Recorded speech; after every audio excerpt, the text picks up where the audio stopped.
For attention of the Vice Chairman of the Council. I'll do it here. You can see I've got some authority. Right, members, I'll just read out the evacuation announcement. Right, should we be required to evacuate the building, would you please leave the building via the nearest available exit to the chamber. Our assembly point will be the public car park at the side of the Civic Suite. Please do not delay your evacuation to collect any belongings. Please do not return to the building until given permission to do so by the council staff. Please note that this meeting will be audio recorded. If we could all be upstanding please to receive our Chairman, Councillor Heather Glynn, accompanied by the Chief Executive, Ola Dave, and Chaplain Alan Hurd.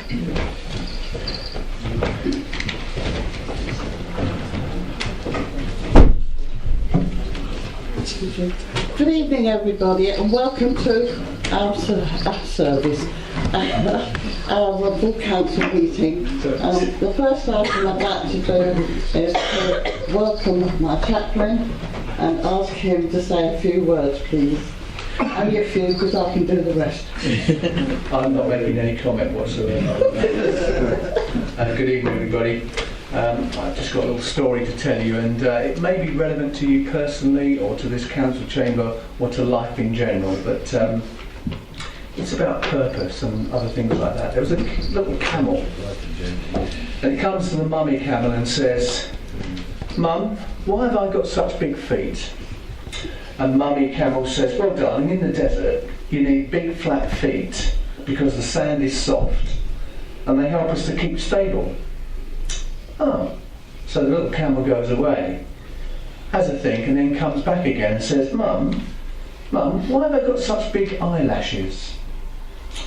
Well, mummy camel says, "Well, in the desert when there's a lot of wind, the sand gets thrown about in the air and the big eyelashes stop the sand getting in her eyes."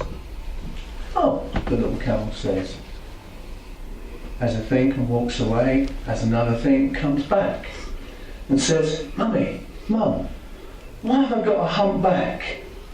"Well, darling," says mummy camel, "out in the desert sometimes we're without water and it's for a long time and we don't see any water. And we've got the hump and it's designed to store a lot of water and it helps us to survive in the desert."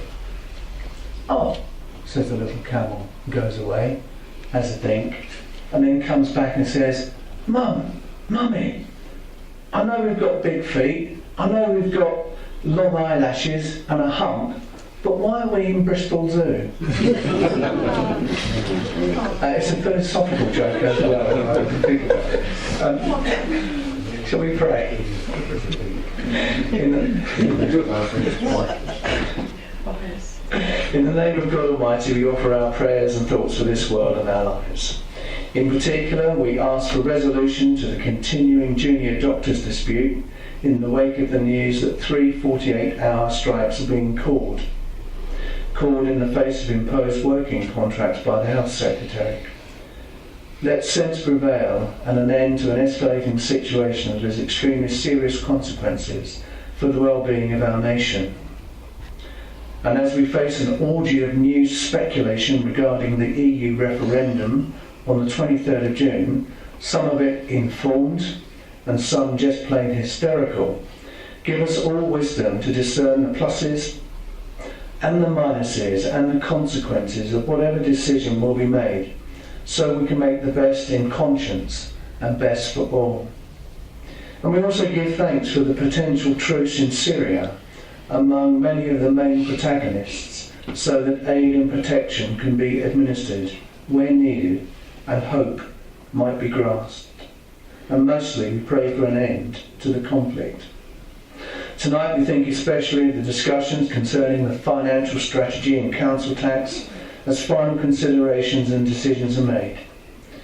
Give our councillors clear minds and decisive perception to manage and govern to the best of their ability and service to our community. And we might just pause for a moment to think of those known to us who might need our thoughts and our prayers at this time because they're unwell, they're in some kind of pain or hurting mentally or whatever it may be, and you just think of those people now.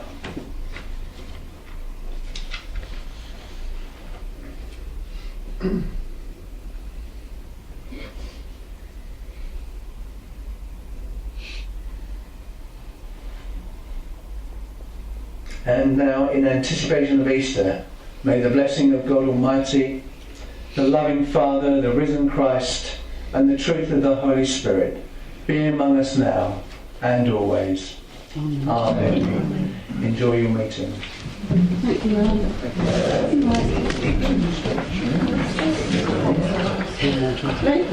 Ladies and gentlemen, would you like to sit down, please?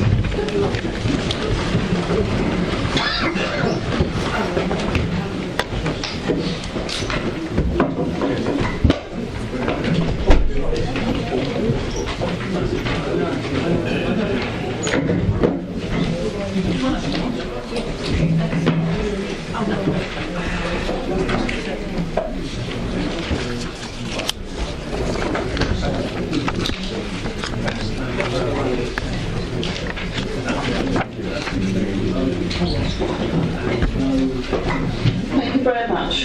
Good evening to you all, and I hope you've had a good week, fortnight, or however long it is since I've seen you. And I sincerely hope tonight that we will have a very good rapport with one another and go home realising that we've done the best we can for our community. The first item on the agenda is apologies for absence. Mr. Roster? Thank you, Chairman. We have apologies from Councillor Carter, Councillor Gordon and Councillor Hudson in the office. Thank you. Councillor June. Anybody else? Any other apologies? Thank you very much. Now, item 2 is the minutes of the meetings of the 15th of December and then extraordinary ones on the 12th of January and the 9th of February. Are you all in agreement with that? Thank you very much. Item 3 is the declarations of interest. Has anybody got any declarations to make? No? Thank you very much then. 3 items and item 4 is announcements from me. I've been very fortunate since Christmas and before Christmas to go to so many different places, to see people, lots of people, small numbers of people, people that are ill, people that are disabled and so on.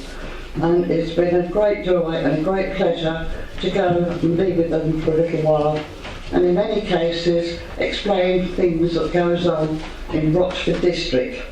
I'm not talking just about Rayleigh, I'm talking about going out to Foulness and right across from Foulness to Rawleth. There are many things that we have to offer people in our community and elsewhere, and I hope that it's going to make a lot of difference in the coming summer for tourism coming into our area. But the most important thing of the whole of the time of this past has been the Holocaust presentation. It was amazing. There was near enough 100 people came to the Miller Hall, to the actual service commemorating it all, and we were very pleased to have Otto Deutsch, who was, and I expect you all know it already, one of the children that came out of Germany when the war started. And he, part of his talk was to do with arriving at Harwich on the train from Holland, and in Harwich, and it brought back happy memories because the trains and that from Harwich. But not only that, after he'd spoken, but the girls from Swain School, and it was very, very emotional in the afternoon because the girls had been and they'd done a report, etc., etc., and it was amazing how much information came from that afternoon. And I was very honoured at the end, afterwards, to get a very nice letter from Lord Peter and also from the High Sheriff, and also the Bishop of Bradwell. They were the three main guests that came, thanking us for what we've done and how interesting it was and how much they've learnt from the afternoon. But the most amazing thing that I hadn't realised, right across the county there are stones put, there's trees planted and all that sort of thing around in Essex. But it would appear that our monument that we have here in Rayleigh is quite unique. And I'm delighted to think that it took a long time to get it through, and it came in the year that Richard Hammond was chairman, and it was consecrated then, and it's been used ever since. And I'm very proud to think here in Rayleigh we have done that in the past, and I sincerely hope in the future other things like that will come up and Rayleigh will be in the foreground. And with that, I would then say that's finished of item 4. Now we go up now to item 5. Now I understand with item 5 that Councillor Keith Gordon is not present tonight. So I'll just ask John Bostock here to say a few words and then we'll give an answer. Thank you. Yeah. Thank you, Chairman. In the absence of Councillor Gordon, it would be appropriate for a written answer to be provided to the question. Thank you. And we will leave it that the answer will be made and sent, and we will all get a copy of it before it goes off. And if anybody's not happy with it, then they consult with us and it will be sorted. Thank you very much. Item 5, business from the last meetings. There is no business from that. Thank you. Item 7 is the executive and committee meetings from the 8th of December right through till now. Are you all in agreement with that? Thank you. Item 8 is a very big amount that we had before, and item 8 is in 2 parts.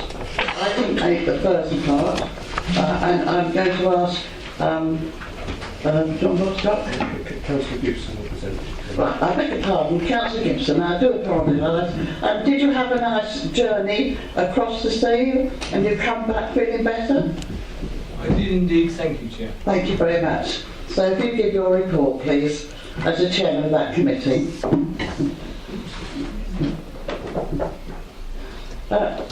If you prefer, because of how you are, if you prefer to sit down, I would be quite happy for it. It's entirely up to you. The review committee looked at the medium-term financial strategy and were generally happy with it, apart from one area, and that was some rethinking about our future investment strategies. We were told that you'd hoped, given the council's financial position, that we could do with getting something like 3 or 4 times the current level of investment income than we do at the moment. Investments at the moment are mainly low risk, and we then had an interesting debate because, unlike myself, some members of the committee are experienced in the world of financial services, and they were a bit concerned that in order to make the sort of monies that were being talked about, we might end up having some higher risk investments. And while of course high risk investments can bring high returns, they can also in theory lead to losses. And some people felt that if there were losses incurred, that would not be a popular use of council taxpayers' money. And therefore, what we asked the officers to do was to put together a dummy portfolio of the sort of investments they'd like us to see for the future and run a 3-month study on how those investments do, whether they make money, lose money, stay the same or whatever.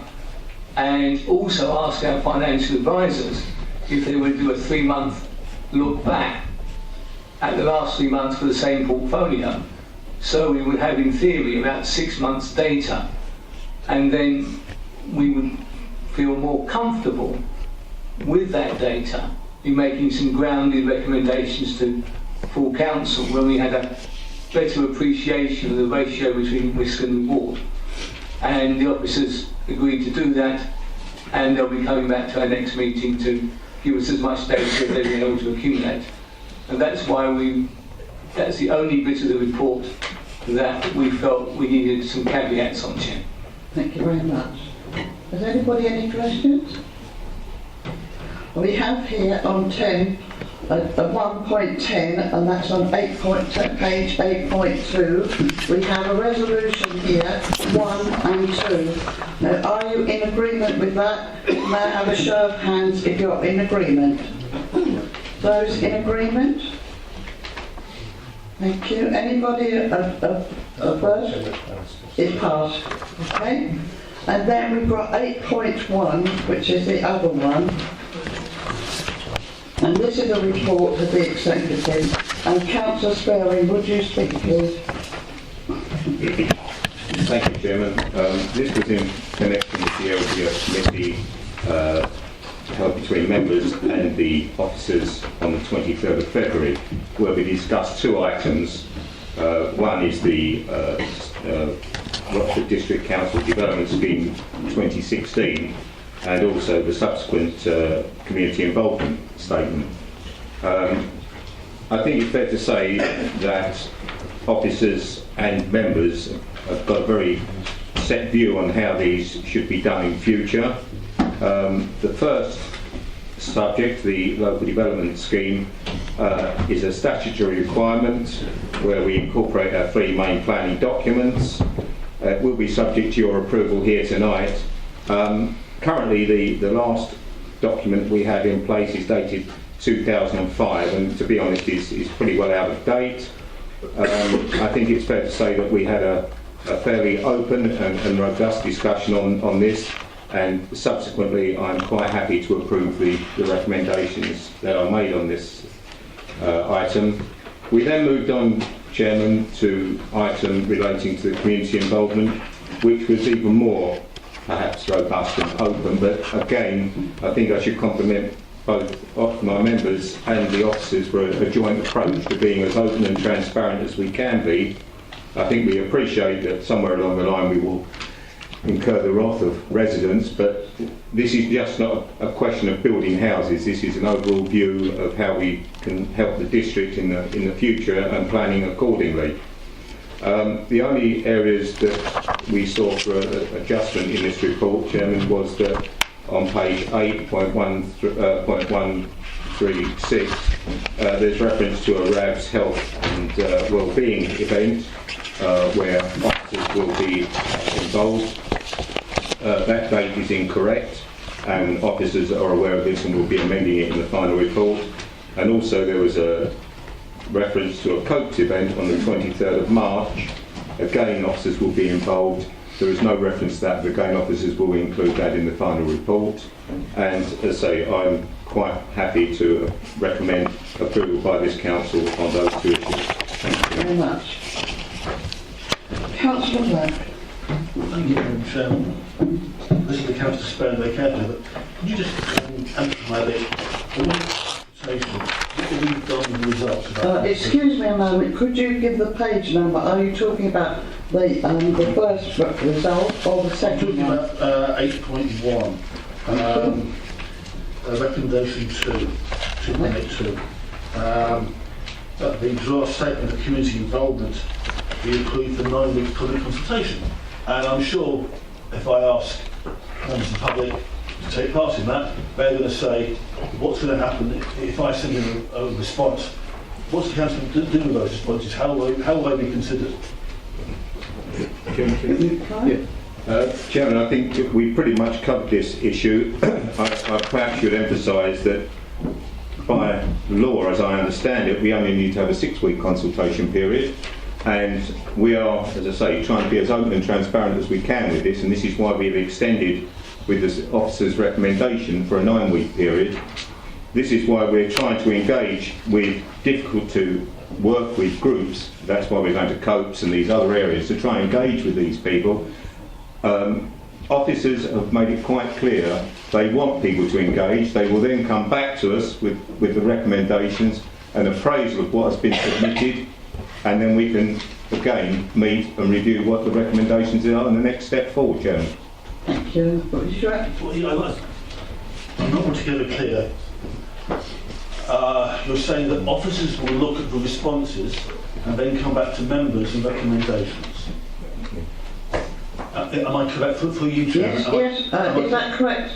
Yes, Chairman. I mean, we're anticipating, the committee is anticipating a comprehensive report from officers, and I don't think there's any doubt that this is the way that they see this situation as well, Chairman. They want to have as many people involved in this situation as they possibly can. We want to engage with the public as early as we can and as comprehensively as we can. There is no ideas of trying to hide anything. Officers have made it very clear that there will be a comprehensive appraisal and report back to members, and we have the opportunity to discuss whatever is presented to us. One final. Thank you. Could you assure me that you said it will come back to us, that it will come back to the full council? Chairman, I mean, initially it will come back to the LDF committee, and obviously in conjunction with officers we will make our recommendations, but can I re-emphasise, there is no intention, I can assure you, and particularly with some of the members that are involved in this committee, not to be as open and transparent and to engage as early as we can and as comprehensively as we can with our residents. Thank you very much. With that, is anybody else? No? Then can I say on 8.1.1, it resolved in 1.4. Are you all in agreement? A show of hands, please. Thank you very much. Anybody against it? No, thank you very much. And then over the page on 8.13, it's 2.8. There's another resolve there. The first one, and I'll do it in two halves. The first one, number 1, are you all in agreement with that? A show of hands, please. Thank you very much. And then the second one, again, can I have a show of hands? Chairman, could I just like to say, Chairman, with the amendments that we mentioned about the dates? Yes, Chairman. That's included. Thank you. Thank you very much. Thank you very much. That's 8 finished and done with. Thank you very much. And we have on item 9, on urgent decisions, we have one here, and it's 9.1, and it's a report. It's just for notes. Are you all happy with that, please? Thank you very much. Now we go on to item 10. Sorry? Mr. Madam Chairman, excuse me, we haven't got an item 9. It's not been provided to us. Item 9. The urgent decision. So I don't know what you're agreeing to. Nor has Right, can I, through you, or Sarah? Sonia. Sonia? So we've got no way of knowing what this is. This is to do with regard to the Royal Garden Party. Okay, thank you. Okay, anybody else want a copy of it? Also. Thank you very much. So then we go to item 10, please. And I do have in front of me a report here from the leader of the council. And there's two. One is item 10 first. Councillor Cutmore. Thank you very much, Chairman. And may I just ask, has everybody got a copy of this? Thank you very much. The copy should be left on everybody's desk, Chairman. Thank you, Chairman. Right, let's support the leader on the work of the executive. This is the 5th ordinary council meeting for the 2015-16 municipal year, and I would like to welcome the members. Since the council meeting on the 15th of December, there have been no further executive meetings. Other matters that my colleagues and I on the executive have been dealing with include agreeing to allocate grant funding of $35,000 to various local voluntary organisations, agreeing that the council signs up to the Memorandum of Understanding for floodwater enforcement activity prepared by Essex County Council, agreeing a formal response to Chelmsford City Council's consultation on a new local plan, issues and options document within the statutory time period, noting details of the December corporate dashboard and executive exceptions report. As always, I'll be happy to take any questions from members in respect of the work of the executive. I'm sure my executive colleagues will be happy to contribute where appropriate. Thank you, Thank you Chairman. very much. Can I ask if anybody got any questions and want to raise on this subject? Are you all in agreement then? Thank you very much, thank you for that. Now go over the page to item 11, motion on notice. There is none. We then now go to item 12. Now again we have Councillor Cratmore is going to do a report. Please. Thank you, Chairman. Yeah, that's my second bite of the cherry. Chairman, this is a report of the leader on setting the council tax.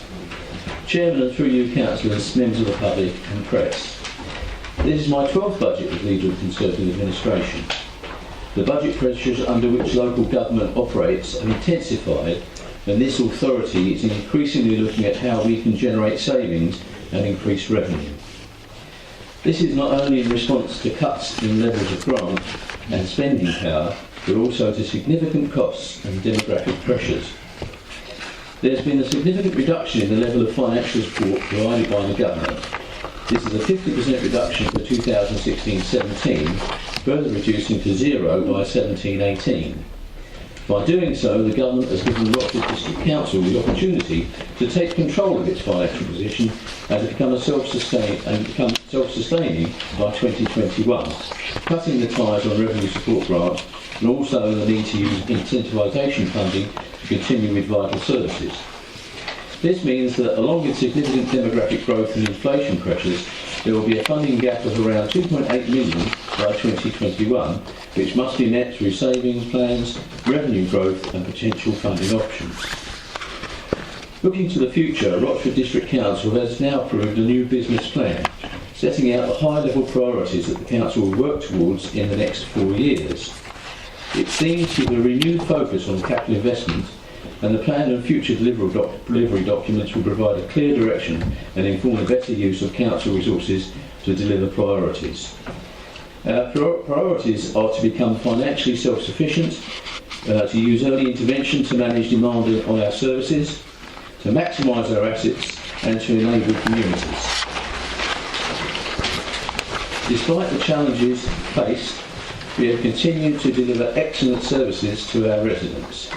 Our achievements over the past year include the 7th Rochford Art Trail, which played host to dozens of artists who exhibited their talents in the town shops, cafes and businesses. Excellent progress by our Flood Forum, which was set up to help tackle and reduce the flood risks to the district. Further improvements are planned, Chairman. The 12th annual Wild Woods Day, which took place on the 30th of May 15 at Hockley Woods, and was our most successful to date, attracting over 4,000 visitors. The sourcing of £50,000 worth of funding, which was distributed to local businesses to support them and help them grow. Holding the first parish town council summits as part of our commitment to work together in the interests of residents. Continuing to provide local businesses with advice and support, including hosting various business and skills summit events. Delivering a further range of summer holiday sports and arts activities in partnership with Fusion Lifestyle. Awarding grants totalling £35,000 to a range of community initiatives around the district. The historic Rayleigh Windmill being awarded Wedding Venue of the Year, something different in the Essex Wedding Awards. As part of an innovative sports development apprentice programme, helping to train apprentices to work alongside sports development officers to increase sport and physical activity opportunities, working towards an NVQ Level 3 in sports development. Further celebrating and honouring local supporting talent at the Rochford Castle Point Sports Awards, sponsored by Fusion Lifestyle. Holding the first Halloween tour of the Old House, which proved very popular. A family theatre programme of shows taking place at the Mill Arts and Events Centre in Rayleigh, run by Rochford District Council in partnership again with Fusion Lifestyle. Our Charity Bins project once again being selected as a finalist for the Association for Public Service Excellence Awards. Over £31,000 being recovered as a result of successful benefit fraud prosecutions, being awarded the National Land and Property Gazetteer's prestigious Gold Award for maintaining the district's address details to the highest standard each month for the last year. And for the 5th year, holding the Young Entrepreneurs event in partnership with Enterprise in Education, achieving a recycling rate in excess of 65% over the year. I think that's quite comprehensive, Jim. In September 2015, the results of a Which Passenger survey declared London Southend Airport the UK's best airport for the 3rd consecutive year. Following the Council's electoral boundary review during 2015, parliamentary approval was given to reduce the number of wards in the district from 19 to 13. There will be 3 councillors for each ward. This will come into force at the local elections to be held in May 2016. I think it's the 5th of May, Chairman. As a responsible council, we will continue to look at areas where costs can be reduced or income generated.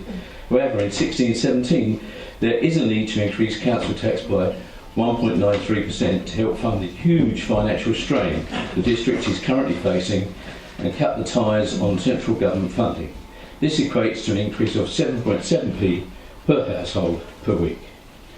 The proposal in this report is to set Rochford District Council's tax for a Band D property at £213.02 per year.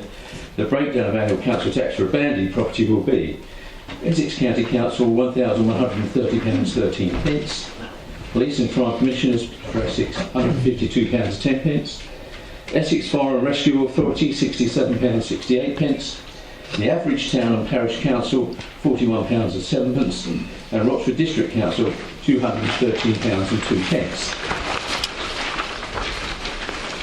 The total average council tax for a Band D property for 2016-17 will be £1,604, an increase of £54.69, that's approximately 3.5%.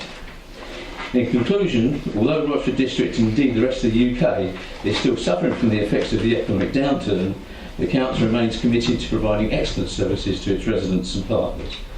With this in mind, the Council will be doing all it can to deliver innovative and high quality services. Chairman, I commend the Rochford District Council tax for members' approval. Thank you, Chairman. Thank you very much, Councillor Moore. And I have one person that wants to ask a question, and that's Councillor Bland. Thank you, Chairman. I think that somewhere in the bowels of the council there's a paragraph written that every one of these speeches for the last 20 years.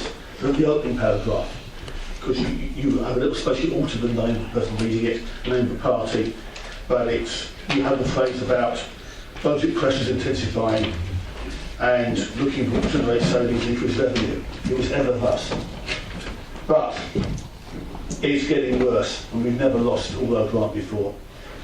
I've got to say, when Councillor Cutmore says, by doing so, the government has given the Rochford District Council the opportunity to take control of its financial position, that is being a little bit too meek, I think, for your group. I think you should be kicking up more of a fuss and telling the government, sorry, you're not treating us fairly. When we get complaints by residents, they're going to come to you, not to George Osborne, and that's not fair. You're taking the bullet for George Osborne, and you shouldn't be doing that. I'm going to say I think we have a very effective and good officer team at the moment. It's very good, very effectiveness could be improved by 1 or 2 more people, but we are in difficult financial times. I commend the aim to try and keep that word excellent as an adjective we can use with our services. We all know it's going to get tougher, and it's not going to be excellent in everything, but I will be supporting this recommendation. In terms of looking at make savings, we're going to have to look at our governance and see whether the cabinet model is still appropriate and the most economical one to follow. Thank you very much. Thank you very much indeed. The next person is Councillor Mr Mason. Thank you, Chairman. Sounds like the voice is going to go again. Good news. I think we lamented the position we found ourselves in at Extraordinary Full Council when we looked at our medium-term financial strategy over 5 years, and we recognised what a very poor deal we've had. I don't see that we need to keep on saying that. I just think it needs to be said in a different place. And the different place must be via MP to the Cabinet, and in particular George Osborne. But of course that is not something that tends to happen in politics. I want to ask a question, and the question relates to something that I've probably not noticed, or certainly hadn't been brought to my attention in previous years. I know that the government has decided by law that we have to have a recorded vote for approving council tax. And I've got no problem with that. I'll always stand up to be counted one way or another. But in the recommendations, which run from 4.1, it seems that we're approving the council tax for Essex County Council, and we seem to be approving the precepts from other organisations. And it just puts a little bit of a problem for me, because I'm not approving them at all. We don't set them. So the way the recommendation is written, it seems to suggest that that's what we're doing. And I'd like us to find a way, in good sense, to ensure that we don't approve other organisations' council tax and precepts. So I'll leave that with you, Chairman, obviously for the officers to come back and see how we can solve it.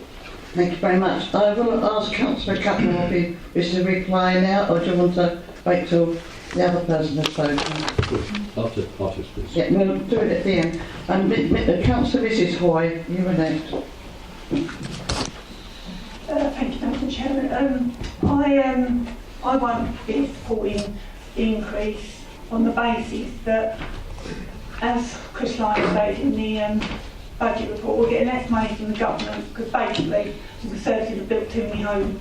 So on that basis, I won't be supporting this budget. Thank you. Thank you very much. Is there anybody else with a question? Councillor Hockley. I think I've got it right today. Young man. Thank you, Chairman. I'd just like to ask a question of Councillor Cutmore as to what representation he made, or any other members of the executive made directly to central government, and what sort of responses he got, bearing in mind the dramatic changes in the financing of Bristol Forest. Thank you very much. Is there anybody else with a question? Thank you. I will then ask Councillor Cutmore, Leader of the Council, to give a reply to all of you. Sure, I'll try and answer the questions as best I can.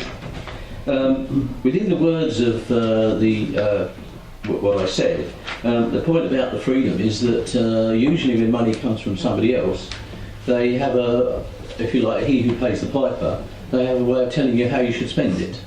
Now, of course, if they're not giving us any money, then that gives us freedom to decide how we spend it, and that's how that's phrased.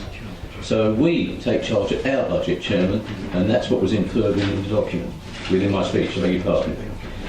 Chairman, a lot of the representation for Essex was done through Councillor Finch, the leader of Essex County Council, who I was in touch with throughout the process.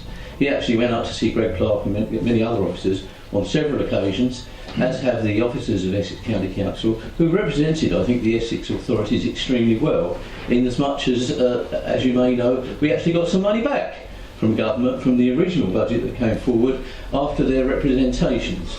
So in that way, I think I've answered the last question as well as the second one, Chairman. As far as if you like, approving other councils' budgets, well, I think that's semantics, Chairman. What we're saying is we're approving it to go on, because we're the ones who send the bills out. So we're approving it, if you like, to actually go on our bills at those figures. It doesn't mean to say they necessarily agree with other organisations, and I think that's just semantics, Chairman. And as far as the fourth question was concerned, we're not approving an increase here, Chairman. We've already done that. We've done our budget. That was done at the last meeting, and it's been approved, and the minutes have been approved. So I'm afraid the Councillor is actually wrong factually in that. Thank you. Thank you very much. Well, thank you very much for that. Now, because of the law stands, this must be a recorded vote. So I will ask some of you to stand up. Sorry? Yeah. Chairman, just to confirm that there is a legal requirement for a recorded vote. As the district is the building authority, and it's in that context, it being the building authority, the votes should be taken en bloc, so it's all of them on the paper by a recorded vote. Thank you. Thank you. Briefly, Councillor Back wished to say something. Just a question, And then I'll come back. what would be the consequences if you voted down this recommendation? I don't know. I'll get an answer in a minute. Councillor Catmull, you wanted to come back? Just to say, Chairman, when we're voting, just for clarification, we're voting on all of the resolutions. Is that correct, en bloc? Just to make it very clear to everyone. Yes, Chairman. Thank you very much. It's on block, the lot. Thank you. Okay? It's all together. So, can Sonia, will you please call out, please?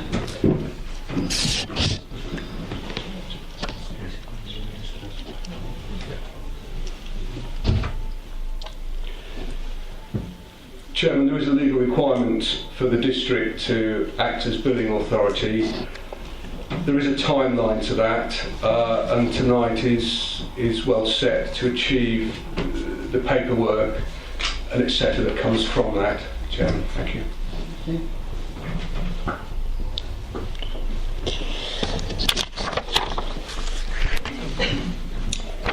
Councillor Black. 4. Councillor Mrs Butcher. Councillor Catmull. 4. Councillor Dray. 4. Councillor Gibson. 4. Councillor Mrs Glynn. 4. Councillor Griffin. 4. Councillor Mrs Hale. Councillor Hazelwood. 4. Councillor Hookway. 4. Councillor Mrs Hoy. Again. Councillor Mr Hoy. Abstain. Councillor Yarno. 4. Councillor Lawman. 4. Councillor Maddox. 4. Councillor Mrs Mason. 4. Councillor Mr Mason. Yes, 4. Councillor Mrs McPherson. 4. Councillor Merrick. 4. Councillor Oldham. Abstain. Councillor Mrs Pavlin. 4. Councillor Mrs Rowe. 4. Councillor Seegers. 4. Councillor Smith. 4. Councillor Softley. 4. Councillor Mrs Spencer. 4. Councillor Sperring. 4. Councillor Steptoe. 4. Councillor Ward. 4. Councillor Webb. 4. Councillor Mrs Weston. Councillor Mrs Wilkins.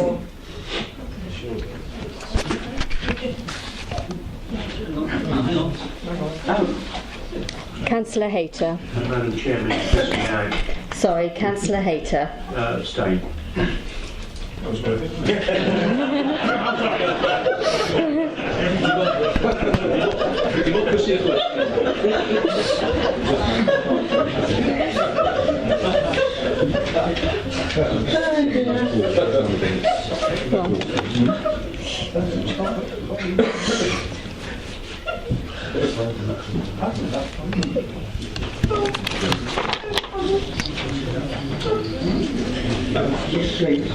And when I was, may I first say, it seems as though most of you have got a cold because I couldn't hear much from any of you. Some were very quiet, some were even worse, and somebody didn't even answer, but he did at the end.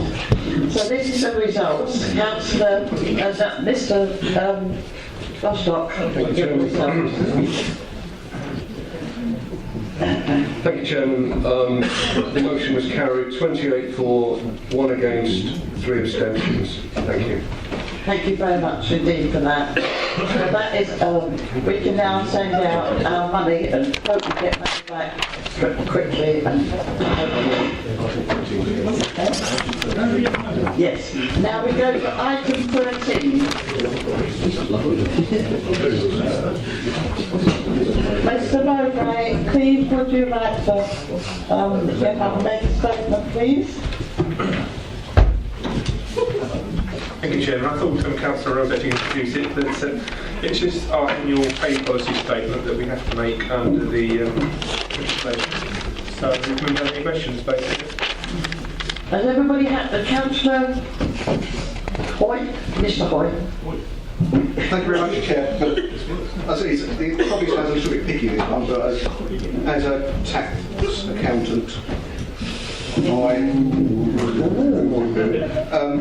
I'd just like things to be working properly. In item 8, page 13.7, you appear to... Hang on a minute, can we go over the time? Yes, sure.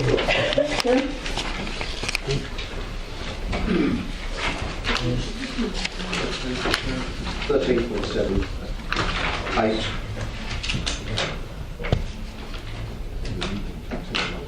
Sorry, yes? We've done, I'm being heckled to my side nicely. We've done this before in previous years and it's still not been corrected. I think it must come from report to report. As an accountant, I'd be horrified to find there's something called illegal tax avoidance. There is no such thing. You have tax avoidance is perfectly legal. Tax evasion is illegal. And I think we really must pick up this and get our terminology correct. That's all it is. It's a bit picky maybe, but I think it's not hard to get right. Thank you. Thank you. I believe Councillor Seegers wanted to say something. We'll get the same debate on. Chairman, I would support the view announced by Mr. Hoy, Councillor Hoy rather. And frankly, it was something which clouded the issue, but was introduced by some chap by the name Brown, I believe, when he was some bigwig in central government. Oh dear. It's totally wrong to actually use that description, because there are many forms of highly legal avoidance of tax. We make them every day when we choose whether or not to purchase items, for instance, and that is the very simplest form of it, in avoiding paying VAT on something, or import duties.